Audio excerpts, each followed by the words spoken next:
31 ડિસેમ્બરના રોજ અત્યારે રાજકોટ શહેરમાં નવ વર્ષની ઉજવણી ચાલુ છે અને રાજકોટ શહેર પોલીસ તમામ પ્રકારની તૈયારીઓ સાથે બંદોબસ્તની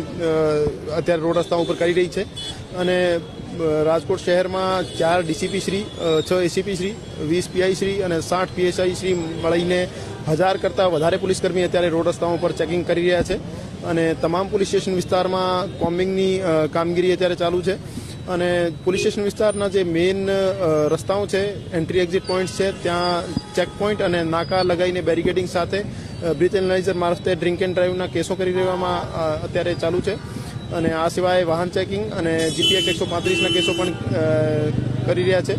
અમારી એસઓજી અને ક્રાઇમની ટીમો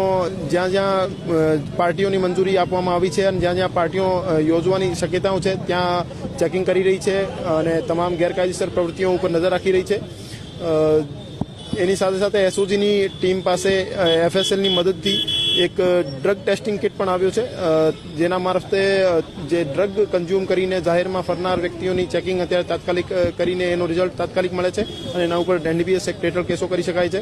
આની સાથે સાથે એસઓજી પાસે નાઇટ વિઝન ડ્રોન પણ છે, જેની મદદથી અવાવરૂ જગ્યાઓ જ્યાં રેવ પાર્ટીઓ યોજવાની શક્યતા હોય છે ત્યાં નાઇટ વિઝન કેમેરાની મદદથી ચેકિંગ ચાલુ છે અને જાહેર જગ્યાઓ ઉપર જ્યાં બહેન બેટીઓ ભેગી થાય છે, જેમ કે શોપિંગ કોમ્પ્લેક્સ, મોલ, બાગ બગીચા, ત્યાં સી ટીમની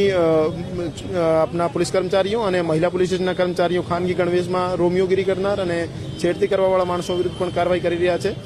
અને તમામ રાજકોટ શહેરવાસીને હું અપીલ કરવા માંગુ છું કે આપ નશાકારક દ્રવ્યોથી અને ડ્રગ્સથી દૂર રહો અને પોતાના પરિવાર સાથે શાંતિપૂર્ણ રીતે આપ નવ વર્ષની ઉજવણી કરો અને અત્યારે કોઈ પણ એવો નેગેટિવ ઇન્સિડન્ટ અમારા ધ્યાનમાં નહીં આવ્યો અને શાંતિપૂર્ણ રીતે નવ વર્ષની ઉજવણી ચાલી રહી છે.